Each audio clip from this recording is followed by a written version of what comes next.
yan ni Chief Justice Puno.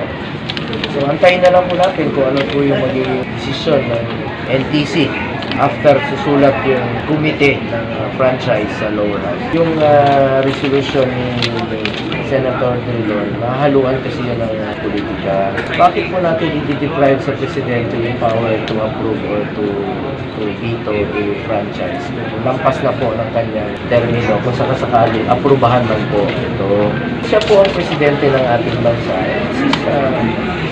Authority niya yun at karapatan niya aprubahan or to veto a franchise.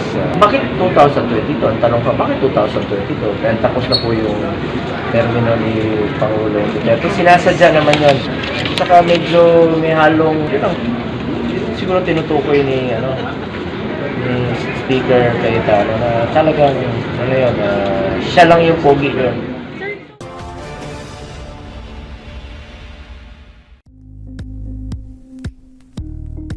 Thank you for watching Politico TV. Please like and subscribe to our channel for more videos.